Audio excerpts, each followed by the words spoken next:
Resumo do capítulo 5. Necessidade de valorização. O texto afirma que os gigantes destrutivos da alma, ao exteriorizarem tormentos e a imaturidade do ego, refletem um fenômeno psicológico que pode surgir de modo inconsciente ou ser habilmente estabelecido, a necessidade de valorização. Quando faltam estímulos que alimentem esse cometimento do eu, sem crescimento interior, e sem compensação externa por reconhecimento ou projeção da imagem, o ego se sobressai e se fixa em mecanismos perturbadores para obter atenção. Assim, procura desembaraçar-se do conflito de inferioridade e da sensação de incompletude, porque se sente apagado e desconsiderado. O texto sugere que, se tivesse maturidade psicológica, o indivíduo recorreria a outros construtores internos, apresentados como gigantes de natureza diferente, como o amor, o esforço pessoal, a conscientização, a solidariedade e a filantropia. Esses recursos promoveriam o enriquecimento interior e conduziriam à planificação, em vez de alimentar carências pela via da exibição ou do conflito. Porém, habituado a respostas imediatas, o ego infantil deseja jogos de prazer a qualquer preço, mesmo sabendo que logo se encerram, deixando frustração, amargura e novos anelos por outras gratificações. Por não saber dirigir as aspirações, ele se asfixia em conflitos perturbadores, e pode lançar-se ao desespero. Quando isso não acontece, volta-se para o mundo interior e reprime sentimentos, fechando-se no estreito quadro da depressão.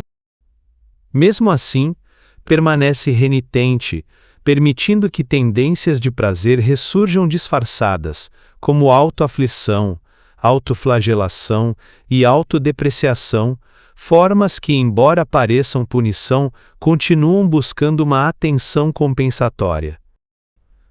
O texto observa que, em muitos ambientes religiosos marcados por insatisfação pessoal, essa necessidade de valorização reaparece em estruturas de aparente humildade, dissimulação e piedade, ou em atitudes de proteção ao próximo, enquanto a pessoa permanece desprotegida de si mesma.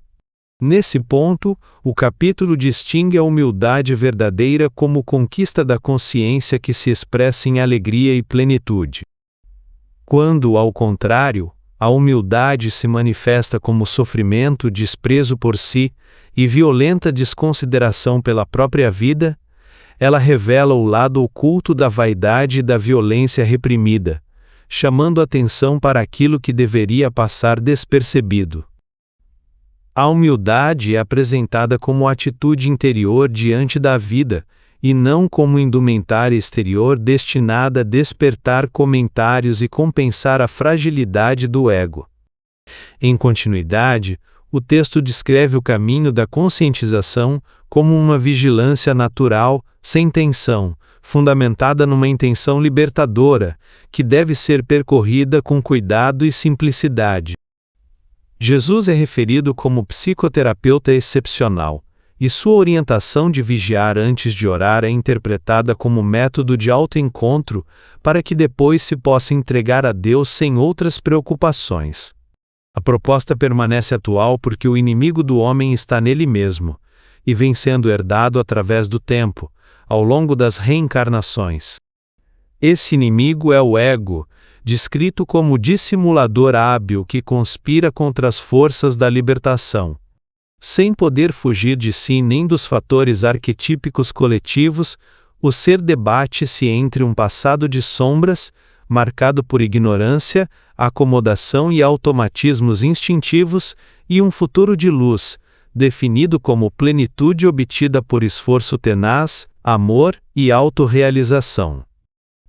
No presente, ele convive com heranças e aspirações, e atraído pela razão, vê-se encaminhado para uma fatalidade biológica, a morte como transformação do corpo, uma fatalidade histórica, a felicidade, e uma fatalidade espiritual, a liberdade plena. Nesse percurso, percebe o desmoronar de anseios e reconstrói edifícios de esperança, avançando sem cessar e conquistando gradualmente um território interior onde se expressam emoções conturbadas que precisam ser educadas. A necessidade de valorização do ego, então, pode ser transformada em realização do eu por meio do contributo dos estímulos, porque cada ação provoca reação equivalente. O texto exemplifica que, quando não se obtém resposta por estímulo positivo, como dizer "eu te amo", e esperar retorno equivalente, o ego pode recorrer a um estímulo negativo, como "ninguém me ama", para provocar alguma reação. Sob trauma ou rancor, pode adotar estímulos agressivos, como "não gosto de ninguém", e colher resposta igualmente dura.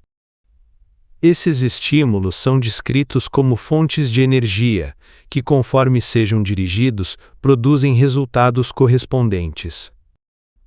O ego, que precisa de valorização, sem a consonância do self, utiliza estímulos negativos e agressivos para compensar-se, qualquer que seja o resultado, porque o importante para ele não é a qualidade da resposta, mas a presença no palco onde se sente ausente.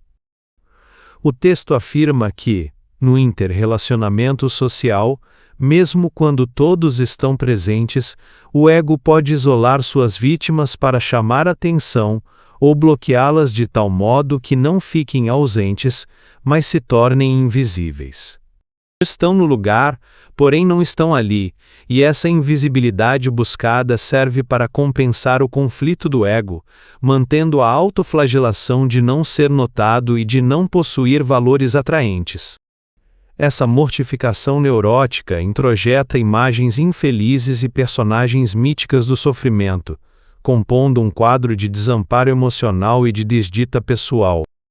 Nesse comportamento doentio, a necessidade de valorização, por não ter recursos relevantes a expor, expressa-se na autocomiseração enganosa que satisfaz exigências perturbadoras e oferece ao ego um relaxamento ilusório, como se completasse emocionalmente.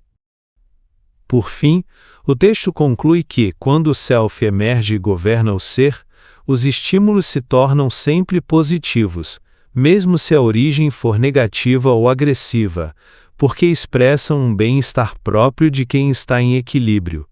Se alguém declara, "não gosto de você", a resposta transacional pode retornar esclarecendo "eu, no entanto, o estimo". Se a afirmação é "detesto-o", a comunicação responde, "eu o admiro".